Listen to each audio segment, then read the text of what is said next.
உங்கள் சத்யாவில் குளு குளு ஏசி ஆஃபர். எதற்காக கூட்டணி? 22 கட்சி கூட்டணி எதற்கு? திமுகவின் ஆட்சி சிறப்பாக இருக்கிறதா? சிறப்பாக இருந்தால் தனித்து தான் ஏற்க வேண்டும். அந்த கூட்டணியில் இருந்து வென்றவர்கள் அந்த ஆட்சியில் நடந்த ஒரு அநீதியை எதிர்த்து பேசி யாராவது பார்த்தீர்களா? இந்த நாட்டில் இத்தனை போராட்டங்களை தந்தது இந்த கட்சி ஆட்சிகள் தான். அந்த கட்சிகளோட கூட்டணி வச்ச கட்சிகள் மக்களின் பிரச்சனைக்கு ஒரு இடத்தில் வந்து மக்களுக்காக நின்றது உண்டா? பார்த்தது உண்டா? ஆனால் இந்த நாட்டில் எல்லா பிரச்சனையும் தந்தவர்கள் இந்த பக்கம் நிற்கிறார்கள். திமுக, அதிமுக, காங்கிரஸ், பாரதிய ஜனதா. எல்லா பிரச்சனைகளோடும் என் மக்களோடு மக்களாக நின்ற பிள்ளைகள் ஒரு பக்கம். இந்த பிரச்சனையை தீர்க்க வேண்டும் தந்தவர்கள் ஒரு பக்கம், தீர்க்க வேண்டும் என்று வந்த உங்கள் பிள்ளைகள் ஒரு பக்கம். இதில் என் சொந்தங்களே, என் பெற்றோர்களே, என் உடன் பிறந்தார்களே, நீங்கள் எந்த பக்கம் என்பதுதான் உங்கள் பிள்ளைகள் உங்களுக்கு முன்வைக்கிற கேள்வி.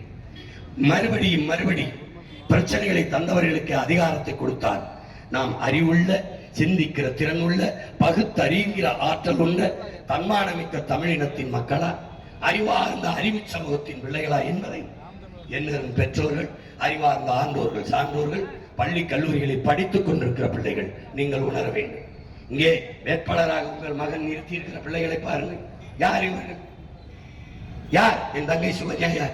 என் தம்பி கீர்த்திவாசன் யார்? மந்திரி மகனா? முதலமைச்சர் பேரனா? யார்?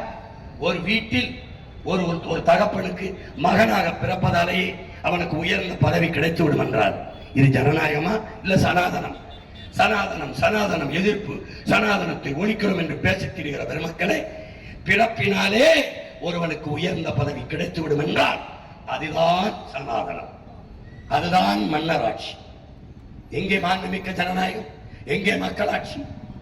கருணாநிதி மகன் என்பதை தாண்டி ஐயா ஸ்டாலினுக்கு இந்த மண்ணை ஆளுகிற தகுதி ஒன்று சொல்லுங்கள். அவருடைய மகன் என்பதை தாண்டி துணை முதல்வராகவோ மந்திரியாகவோ தம்பி உதயநிதிக்கு ஒரு தகுதி சொல்லுங்கள். உங்கள் மகன் சீமானுக்கு இல்லாத தகுதி அவர்களுக்கு வந்துவிட்டது என்று சொல்லுங்கள். கருணாநிதிக்கு மகனா பிறந்தால்தான் பதவி கிடைக்கும் என்றார். இது மாறி ஒரு கொடுமை.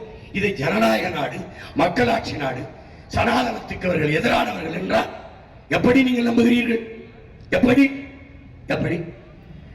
இந்திரா காந்தி மகன் என்பதற்காக ராஜீவ் காந்திக்கு பதவி, ராஜீவ் காந்தியின் மகன் என்பதற்காக மனைவி என்பதற்காக சோனியா காந்திக்கு பதவி, ராஜீவ் காந்தி சோனியா காந்தி மகன் என்பதற்காக பிரியங்கா காந்திக்கும் ராகுல் காந்திக்கும் பதவி.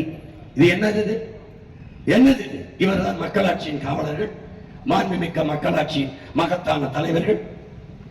கேவலம் வரும்போது வீதியில் வந்து சனாதனம் ஒழிப்போம், சனாதனத்தை ஒழிப்போம். அதுக்கு தாண்டா உங்களை முதல்ல ஒழிக்கணும்னு நினைக்கிறோம்.